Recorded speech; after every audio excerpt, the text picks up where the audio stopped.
Hello बालक, कौन हो बालक और कहां से आए हो?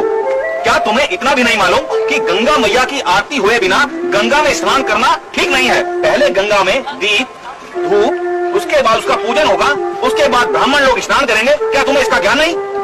हे ज्ञानी पंडित, मेरा मन दीपक है, चिंतन धूप और ध्यान ही पुष्प है। मैं राहुनंदन रविदास हूँ। वाराणसी के माधु नगर में मेरा जन्म स्थान है। माधु नगर? माधु नगर? राहु चमार का पुत्र? अरे माधु नगर तो शूद्रों की बस्ती है। हाँ ज्ञानी पंडित, आपने ठीक समझा है, मैं वहीं का निवासी हूँ। सुन लिया आप लोगों ने?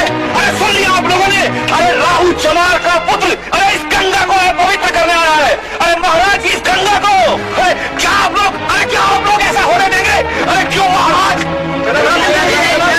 मूर्ख बालक, क्या तुझे अपने प्राण प्यारे नहीं है? क्या तेरे नीच माता पिता ने तेरे प्राणों की परवाह किए बगैर तुझे ये बताने की चेष्टा नहीं की कि इस गंगा में तुम शूद्रों का स्नान करना वर्जित है और तुझे यहाँ मरने के लिए भेज दिया? नहीं ज्ञानी पंडित, इसमें माता पिता का कोई दोष नहीं है, बल्कि मैं तो स्वामी गंगा स्नान के लिए चला आया हूँ। क्या तुझे ये मालूम नहीं कि तुम जैसे शूद्रों का गंगा स्नान करना वर्जित है, अर्थात तुम्हारा यहाँ आना मना है? मुझे तो सब ज्ञान है, मैं ये भी जानता हूँ किसका कहा जाना वर्जित है, परंतु लगता है आप कुछ नहीं जानते, आपको कोई ज्ञान नहीं है। क्या कहा? हमें कोई ज्ञान नहीं है? अरे हम कुछ नहीं जानते दुष्ट। यही जो तुम वन व्यवस्था की दीवारों में बटे हो। सभी प्राणी ब्रह्म अथवा इंद्रियकरण से ही उत्पन्न होते हैं। सभी के भीतर चारों वर्ण स्थित होते हैं। मानव मात्र में कोई छोटा बड़ा नहीं होता, कोई ऊंचा कोई नीचा नहीं होता, बल्कि दो हाथ दो पांव वाले एक जैसे ही व्यक्ति होते हैं। हे ज्ञानी पंडित, जिस प्रकार सूर्य का प्रकाश सभी को एक बराबर ही मिलता है, उसी तरह वायु भी अपनी हवा सभी को एक बराबर ही प्रदान करती है तथा पृथ्वी पर सभी लोग एक बराबर जगह पर खड़े होते तथा बैठते हैं। अरे उदंडी बालक, अब तू हमें भी उपदेश देने लगा? तेरी ये हिम्मत! ठहरिए पंडित जी, हम इस बालक की ज्ञानमयी बातें सुनना चाहते हैं। कितने सदैव शब्द इस बालक के मुंह से निकल रहे हैं, हम सुनना चाहते हैं, इसे बोलने दीजिए। अरे छोड़िए महाराज, ये मूर्ख चमार क्या ज्ञान की गंगा बहाएगा? अरे इसका सारा समय तो ज्योति काटनी चमड़ा ढोने में ही बीत जाता है। ये अपनी जात भूलकर हमारी प्रतिष्ठा को कलंकित करने आया है, चमार कहीं का। हे ज्ञानी पंडित, जिस चमड़े से तुम गणना कर रहे हो, उसी चमड़े से तुम्हारे और हम सब के शरीर की रचना हुई है। क्या तुम इस चमड़े को अपने शरीर से उतार सकते हो? सृष्टि के नियम को बदल सकते हो? सोचो और समझो ज्ञानी पंडित।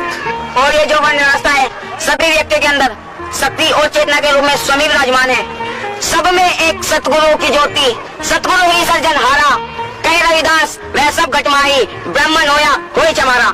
वाह वाह, कितनी सुंदर वाणी कही है बालक ने। रुक क्यों गए? बोलो और कहो बालक। आप क्या कह रहे हैं महाराज? अरे आप इसकी बातों में मत आइए। नहीं पंडित जी, हम इनकी बातों में नहीं, हम इनकी ज्ञान में ही बातें सुनना चाहते हैं और हमें आश्चर्य हो रहा है, इतनी अल्प आयु में इतना ज्ञान। कहो रवि, हम सुनना चाहते हैं। सुनिए महाराज, आप भी सुनिए महान ज्ञानी पंडित। कोई हिंदू कोई तुक कावे, कोई ब्राह्मण बन जाई, उड़ जाए हंस पड़ा रहे पिंजरा, सभी वर्ण मिट जाए। हे काशी नरेश, जब ये चेतन आत्मा इस शरीर रूपी चमड़े से अलग होती है, तब वर्ण नहीं बल्कि मिट्टी का ढेर रह जाती है। हे राजन, जीव आत्मा के अंदर कोई वर्ण भेद नहीं होते और न ही जात पात ऊंच नीच ही होता है, बल्कि जीव तो जीव होता है। इसमें कोई चमार या सुनार नहीं होता, कुम्हार और लोहार नहीं होता, कार और चित्रकार भी नहीं होता। ये तो सबके कार्य रूप है और सबके अंदर विद्यमान शक्ति समान रूप से होती है। परंतु रविदास, हमारे यहाँ के पंडित कहते हैं कि पंडित जी कहते हुए अभिमानी, पंडित पिंड की सार न जानी। हे राजन, जिस प्रकार आप उस वस्तु को देख रहे हैं, मैं भी वही वस्तु देख रहा हूँ। आप सुन रहे हैं, मैं भी सुन रहा हूँ। और जब ये गंगा किसी भी पशु पक्षी को अपना जल पीने से मना नहीं करती, यहाँ तक कि पशु पक्षी अपना मल मूत्र भी इसमें त्याग देते हैं, फिर भी सभी से पवित्र मानते हैं। तो आप सोचिए राजन, ये गंगा मात्र मेरे स्नान करने से कैसे अपवित्र हो सकती है? विचार कीजिए राजन, विचार कीजिए। कर लिया विचार। आप धन्य हैं रविदास जी, आपने हमारी सोई हुई आत्मा को जगा दिया है। हे रविदास, आप कोई बालक नहीं बल्कि एक महान शक्ति है। आपने हमें सत्य का बोध कराया है। आप गंगा स्नान करेंगे रविदास जी, और अवश्य करेंगे। अरे ये क्या कह रहे हैं महाराज? अरे ऐसा करने से तो गंगा मैया रुष्ट हो जाएगी, आसमान फट जाएगा, जमीन हिल जाएगी। अरे इस शुद्ध बालक की बातों में आप कहां से आ रहे? अरे इसे रोकिए महाराज, इसे रोकिए, इस शुद्ध बालक को रोकिए। गंगा मैया पवित्र हो जाएगी महाराज। कुछ नहीं होगा पंडित जी, कुछ नहीं होगा, बल्कि आज तो हमें। महाराज ठीक कह रहे हैं पंडित जी, उसके स्नान करने से गंगा मैया कैसे रुष्ट होंगी, इतना तो हमें भी ज्ञान हो चुका है। हे काशी के श्रेष्ठ विद्वानी, आइए और पहले आप ही गंगा स्नान कीजिए। नहीं महाराज नहीं, ऐसा नहीं हो सकता। अरे नहीं हो सकता महाराज, रविदास तो पहले तो क्या बाद में भी स्नान नहीं कर सकता। मुझे आश्चर्य हो रहा है पंडित जी कि आप अभी रविदास को गंगा स्नान करने से रोक रहे हैं।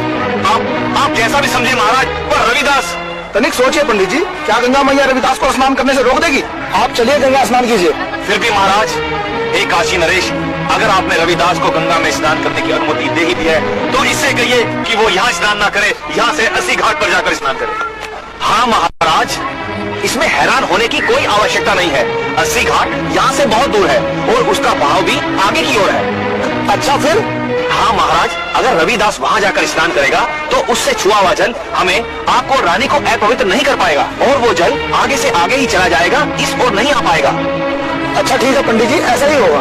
बहुत श्रेष्ठ विद्वानी, आप 80 घाट पर ही जाकर स्नान कर लें। चाहिए, इससे आपका स्नान भी हो जाएगा और इन पंडितों का भ्रम भी दूर हो जाएगा। जैसे आपकी आज्ञा महाराज, हम 80 घाट पर ही स्नान कर लेते हैं।